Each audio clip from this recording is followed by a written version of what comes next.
Yo, and welcome to Right Sprite's first video for 2023, and what a great way to kick off with a brand new independent game for the Sega Megadrive called Life on Mars Genesis, brought to us by a game company called Kai Magazines. Now this year is looking pretty tasty. We've had some teasers of even further games coming out, and I'm pretty excited now for the independent scene coming for the Megadrive. Now personally, the Megadrive console is one of my favourite consoles because as a kid, that was the first console I was given to as a child, so big nostalgia factor with that console. So I'm pretty excited now to jump on this independent scene. Now I came across this title around about September last time, so I popped Kai Magazine a bit of an email just to say that I'm pretty interested in the item and I'm wishing the best of luck in development. And they were kind enough to reply to me to say that they were happy to send me one just for review purposes and to show for you guys. So I'm very grateful for them to send this for me. Now in this video I'll just do a bit of an unboxing to see what you get all together with your purchase, and I do a bit of a gameplay review with some screen capturing and to get my own opinions towards the end of the video to see if this title is pretty awesome. But as always guys, if you could just hit that like and subscribe button just to help this channel, and perhaps now in 2023 I can make this content even better for you guys. And here we have it. And what a pleasure it is to hold a brand new Sega Megadrive game in the palm of my hands. It is very professionally done and I am loving this front artwork here. I do prefer this blue style of game casing that we had back in the day. So there's the spine art, and on the back we do have all the information provided you with a nice introduction to the main story. With some little pictures on the side there. Really nice and professionally done. It's stated that it's one player game. Let's give this an open to see what you get inside. So we got the cartridge looking really good, and we do have this small instruction manual, and I do miss the days of having a manual in the games. So we got very professionally printed artwork here with well descripted information for each part of the game. So it's a bit of a level walkthrough that you get introduced with this manual, and then we got all the information of things that you pick up and the things that you can interact with. So a bit more details later on in this video, but here are the special thanks mentions, and there are a lot going on here, so a lot of good teamwork going on to get this title finally released to the public. With a special thanks to Stefan de Longueville. Well, I think I just nailed pronouncing that right. Well, I think they've done a cracking job with the presentation of this manual and the whole casing in general. It feels very professional and just like the real thing back in the day. We do have these awesome little postcard slips that you can post around. They have done a pretty awesome job. And we do have the front casing design, which is pretty awesome. And it seems like I got a double one. Alright, cool. Anyway, so that's pretty nice, really packaged, well designed. Just try and get more of your money's worth. And here is the cartridge itself. It doesn't really have the original design of the original cartridges back in the day. It's kind of got its own little thing going on, and that there is a universal clip, so this cartridge can be used in a Japanese console as well as an NTSC US and a PAL console. This is the PAL variant, of course. Now if you see at the back of this case, you can actually pull the sleeve out and it is reversible print. So you can have it as the OG Mega Drive type of style. A lot of people do prefer this one, but I kind of like the blue one instead. So let's fire this up, click it in, and let's go.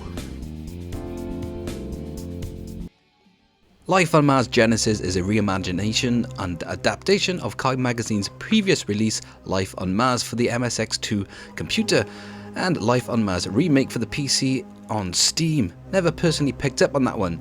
The setting is a bit like a Aliens or other 80s classic sci-fi movie, which you should already picked up on already. For me, it looks like this would have been a 2D version of the game classic Doom with some Halo vibes throughout across this game.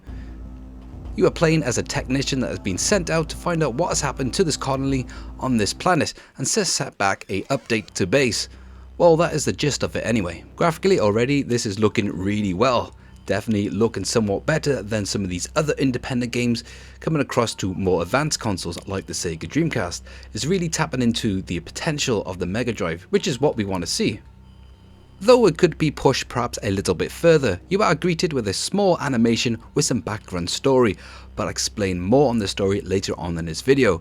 This Metroidvania style of game is giving me a mix of gameplay styles, much like from Metroid and Castlevania Symphony of the Night.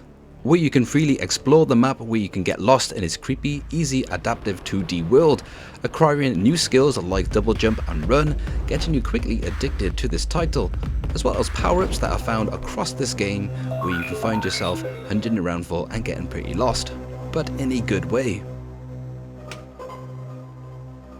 The map that is provided is very simple to use, which is great, with the shield strength, power generator, rifle and grenade power upgrade percentage found on the left hand side, where you can keep track on with this progress, as well as all the upgrades that you unlock as well on the way. There is a little change with the button layout when using the 3-button original controller to the 6-button variant controller.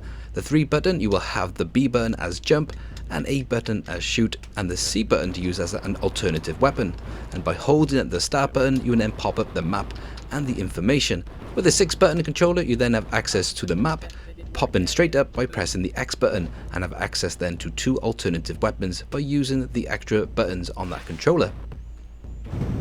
And if you are wondering, this is the PAL version of the game that does work on my PAL console, but this game does also work on the NTSC US console and the Japanese region. I do have a Switchless region modded console, so this is how I was able to test this out. So it doesn't matter if you pick up this game and you do have an alternate region console. So basically it's region free. To my experience playing this game in the PAL version and the NTSC version, this does feel and play like this has been PAL optimized, which that does mean that the game speed is the same across all regions. If you'd like to know the more differences between the PAL 50Hz and the NTSC 60Hz, I did do a video in the past. I'll pop a link to that video in the description box if you would like to know more about that. Back to the game now. Each upgrade can be purchased at located spots throughout the map, with the cells that you have farmed around after killing the enemies. It would be nice if they were to highlight this part of this on the map, so you know where to head to and return if you want to continue with upgrading. But there are plenty of these upgrade spots throughout. As you explore even more areas of the map, you can acquire upgrade orbs that way, and new weapons as well, such like grenade launcher and flamethrower. There are plenty of save points all around, which is awesome. That also charge up your shield, so you can heal up that way, giving you a great adaptive experience.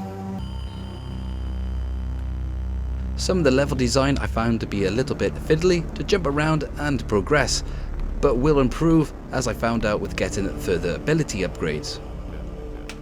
I found some areas towards the beginning of the game a little too hard, but after some level farming and heading down alternative routes, it did not take me too long before heading back and clearing it, which did feel very satisfying. You can find the bosses scattered around the map, where I recommend you leveling up first before tackling them, which then you can unlock even more of the story mysteries. I found this title very simple to get into and pick up, and is definitely one of the stronger indie titles to the retro gaming consoles as of yet. The music is one of the lacking points, but does create an atmospheric tone well enough. At the main menu, you can choose from 3 difficulty modes for more of the pro gamers out there. I'm gonna keep to simple just so I can press through this game. And then later after completion, I might go ahead and try these harder modes.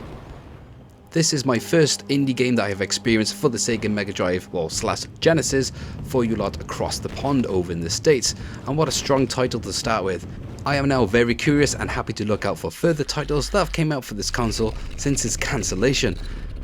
Let me know of any recommendations in the comment section below. I am all ears. And perhaps Kai Magazine's first release, which is Metal Dragon, could be my next one to pick up.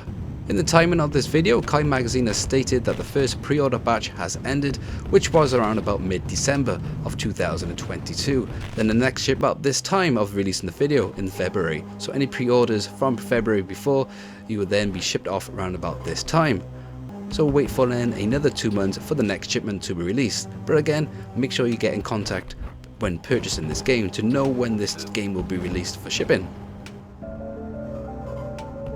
So pretty awesome, and to get this in my hands made me realise and appreciate more of why I got into game collecting in the first place, especially for one of my favourite consoles of all time basically.